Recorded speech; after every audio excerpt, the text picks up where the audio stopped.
Before I begin today's story, a story of betrayal, survival, and the day I finally chose myself, I ask you to support this channel.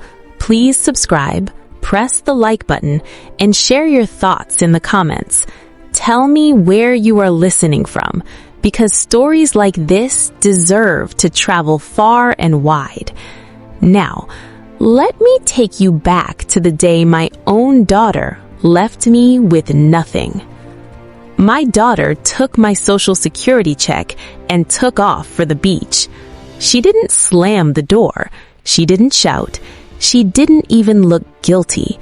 She simply kissed my cheek, smiled like everything was normal, and said, "Don't worry, Mom. I'll be back soon." That check was my only income, my rent, my food, my medicine, and she knew it. By the time the front door closed, my phone buzzed with a photo, her feet in the sand, ocean sparkling behind her, drink in hand. The caption read, "Much needed break." I sat on the edge of my bed, holding my empty wallet, my stomach already aching, not just from hunger, but from the slow realization that this wasn't an accident. This was a choice. The first night, I told myself she'd come back early. The second night, my hands shook as I drank warm tap water to silence my hunger. By the third day, my refrigerator held nothing but a half bottle of mustard and an old lemon. I was 71 years old. I had raised her alone after her father died. I worked 2 jobs. I skipped meals so she could eat. I wore the same coat for 15 winters so she could have new shoes. And now, I was sitting in the dark, wondering if I should ask my neighbor for help or if my pride would starve me first.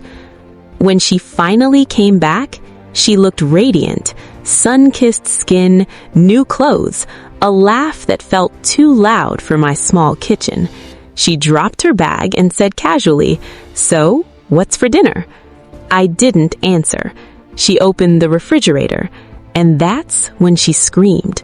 Not a soft gasp, not a confused sigh, a full, panicked scream, because the fridge was empty, completely empty.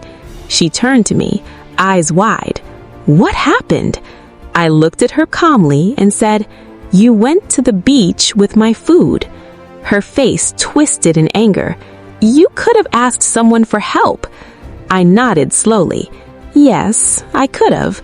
Then I added, "But I wanted to see how far you'd go without me fixing your mess."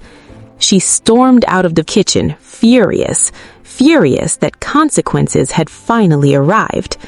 That night, she slept comfortably. I did not, but something inside me woke up. The next morning, I called the Social Security office.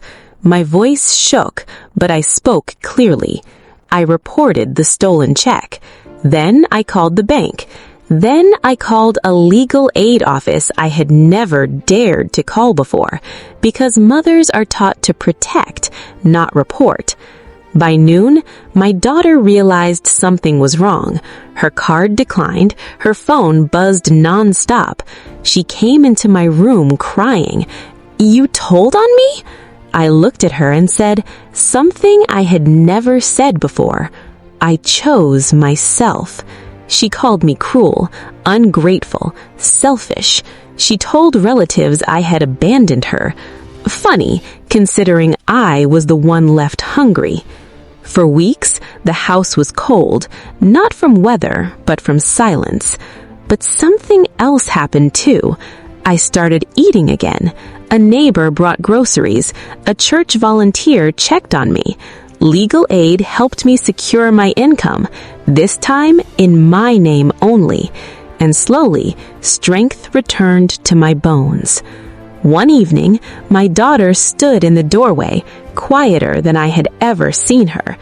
"You didn't think you'd actually do it," she said. I replied gently, "I didn't think you'd actually take everything." She cried that night, real tears, but tears do not erase harm. I told her she could stay under one condition: respect, boundaries, no more control over my money, no more emotional manipulation. She agreed because she had no other choice. Months passed, the power shifted, not because I became cruel, but because I stopped being invisible. I started wearing colors again. I walked every morning. I laughed with neighbors. And my daughter?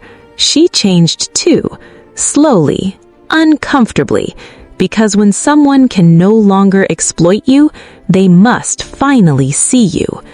Today, my refrigerator is full, not just with food, but with dignity. And sometimes when I open it, I remember the scream she made that day, not because the fridge was empty, but because control was gone. Dear listener, if you are being used, neglected, or drained by someone who calls it love, hear me clearly. Choosing yourself is not betrayal. It is survival. You can love your children and still refuse to be sacrificed. If this story touched your heart, please subscribe, like, and share it with someone who needs to hear it. And tell me in the comments. Greetings once again, dear listeners. If you are new here, this is part 2 of my story, the part where pain turns into power and silence finally finds its voice. If you haven't listened to part 1 yet, I invite you to do so, because this is the moment everything changed. After the refrigerator incident, the house was never the same. Not louder, not angrier, just honest. For the first time in decades, I was no longer walking on eggshells around my own child. I stopped explaining myself. I stopped justifying my needs. And most importantly, I stopped apologizing for being alive. My daughter noticed. She noticed when I locked my bedroom door.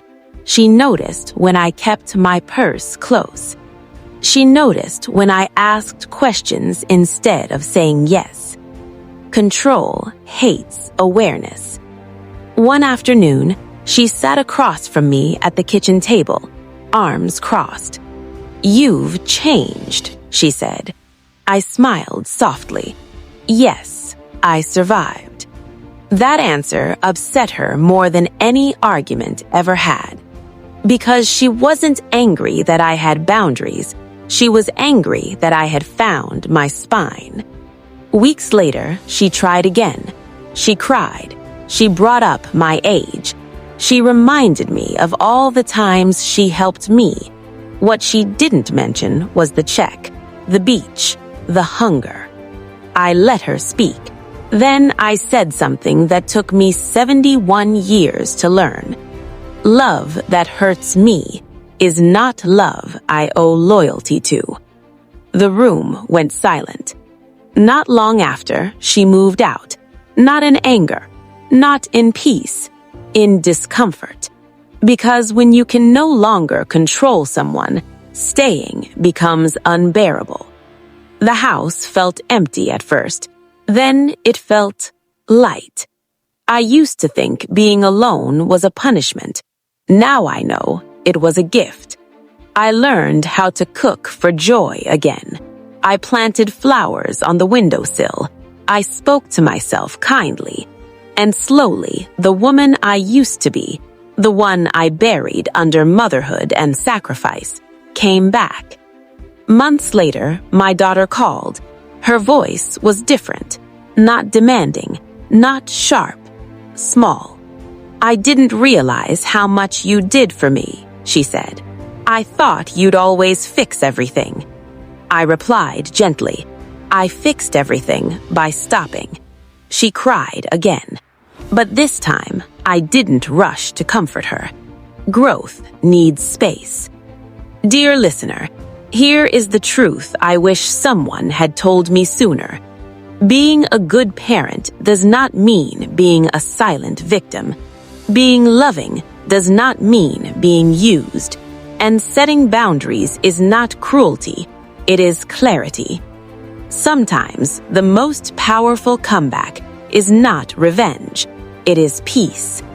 Today, my life is quiet, but full. My bills are paid. My fridge is stocked. My heart is steady. And I no longer fear losing people who only stayed when I had something to give. If this story spoke to you, please support this channel by subscribing and liking this video. Stories like this give strength to those who feel invisible. And tell me in the comments, have you ever chosen yourself, even when it was hard? Where are you listening from? Until next time, protect your dignity. It is worth more than sacrifice.